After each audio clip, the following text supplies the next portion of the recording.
Islampur CPIM কর্মীর রহস্য মৃত্যু। আবার আপনাদের জানিয়ে রাখি, ইসলামপুরের সিপিআইএম কর্মীর রহস্য মৃত্যু। তৃণমূল নেতার বিরুদ্ধে খুনের অভিযোগ। চাঞ্চল্য উত্তর দিনাজপুর জেলার ইসলামপুর গঞ্জরিয়া এলাকায় এক সিপিআইএম কর্মীর মৃত্যুকে ঘিরে তীব্র চাঞ্চল্যের সৃষ্টি হয়েছে। মৃতের নাম নূর আজম, বয়স 22। ঘটনাকে কেন্দ্র করে রাজনৈতিক উত্তেজনা ছড়িয়েছে এলাকায়।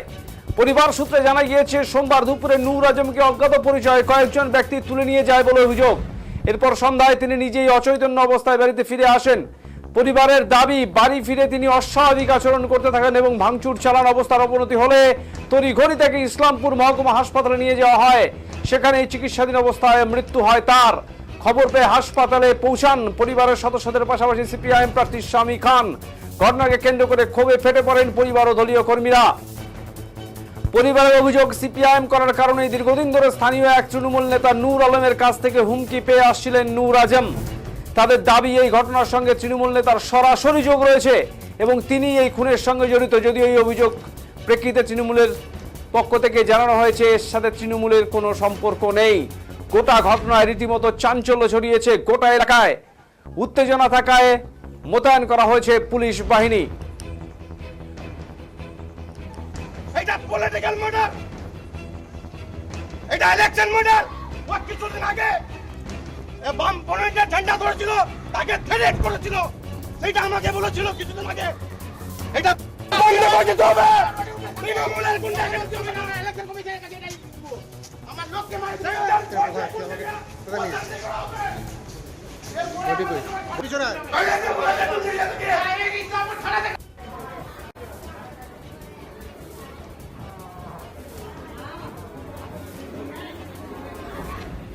আনকিতে ছিলাম, এখন একটা মিটিং এ আমার কাছে ফোন আসলো।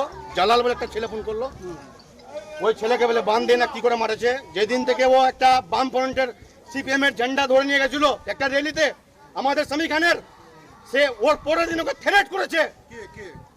কোন একটা তৃণমূলের দলের লোক থ্রেট করেছে ওকে। আগে ওকে মারছে, ওকে মারধর করেছে, দিনভর মারছে ওকে। কোন তৃণমূলের নেতা আছে তার চামড়া তুলে দেবো, সবাইকে জেলে ঢুকাই দেবো। বলার চালার নাম মানে কি দিয়ে মারলো? লাঠি দেন কেটে মারেছে। এইটা মার্ডার। মানে কোন তৃণমূল নেতা হুমকি দিয়েছিল? ওকে ওখানকার গুন্ডেরিয়ার লোকাল নেতা, লোকাল যারা ওদের সঙ্গে থাকতো তারা চিরস গাঞ্জা গুলি বোমের ধান্দাবাজি করে ওদেরকে ধমকি দেওয়া হয়েছিল। যে মারা গেছে ওর নাম কি, ওর বয়স কত? ওর নাম হচ্ছে, ওর বাবা হলো আগে গুন্ডেরিয়া পঞ্চায়েতের প্রধান ছিল সিপিএম এর বাম ফ্রন্টের অজমল সাহেব, এক্স প্রধান। তার ছেলে একটা রাশন ডিলারে কাজ করতো আমার দাদার ডিলারে।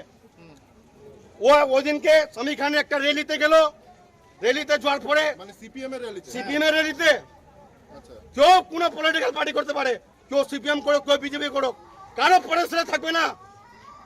আজকে ঘটনাটা কি হয়েছিল? আজকে ঘটনা যা এখন শুনতে পাচ্ছি, ওকে পলিটিক্যালের লিডারের, এরকম পলিটিক্যাল লিডারকে দিয়ে ওকে মারধর করা হয়েছে। কোন জায়গাটা হচ্ছে এইটা কোন জায়গায় পাবো? কোন জায়গায়?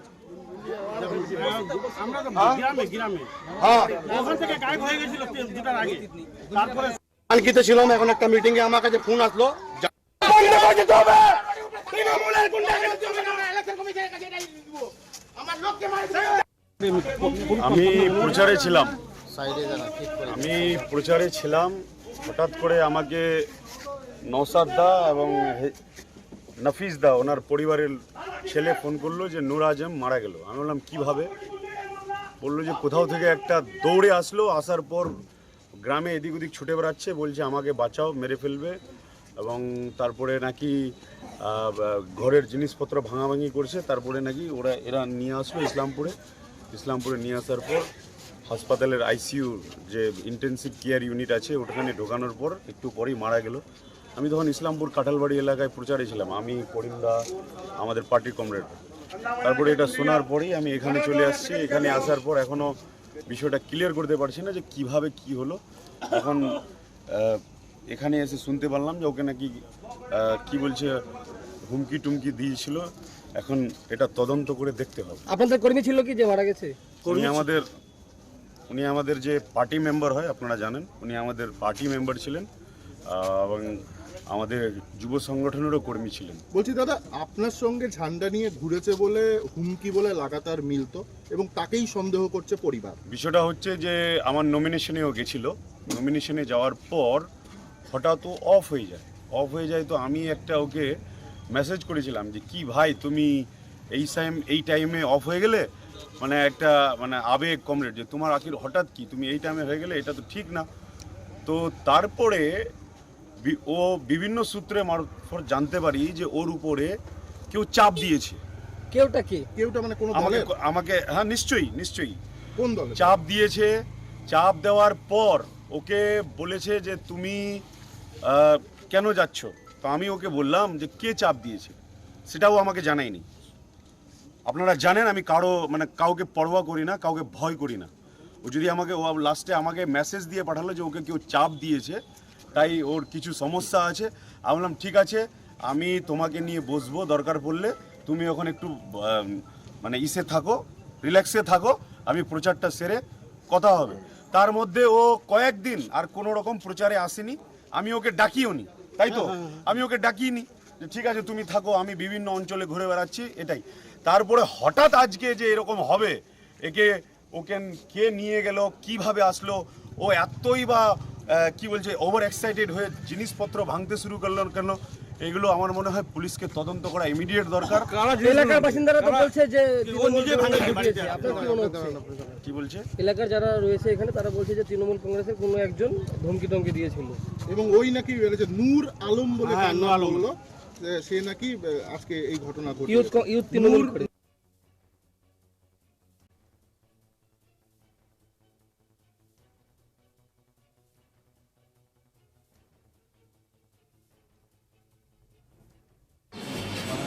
চীনে ওর বাবা অনেক ভালো ছিল, প্রধানও ছিল, ডিলার ছিল এলাকার, অনেক ভালো লোক। তারে ওর বড় ভাই ছিল সাবির, ও একটু অসুস্থ হয়ে মারা গেছে। এই ছেলেটাও একটু কম এজে, ভালো ছেলে। কোনো যদি প্রবলেম হতো তো এসে গেছে আমাকেও সব সময় আমাকে ফোনে যোগাযোগ করতো। আমি রায়গঞ্জ থেকে আসছি, এখন আসার পর আমি দেখলাম ঘোড়ামারাতে আসলাম, শুনতে কি রাস্তাতে এরকম ঘটনা, নিন্দাজনক ঘটনা থেকে আঘাত আর কি হয়। ভাই ঝগড়া ফাটা যদি কারো যদি হয় ব্যক্তিগতভাবে, তো বসে তো সমাধান করতে হয়, সংশোধন করতে।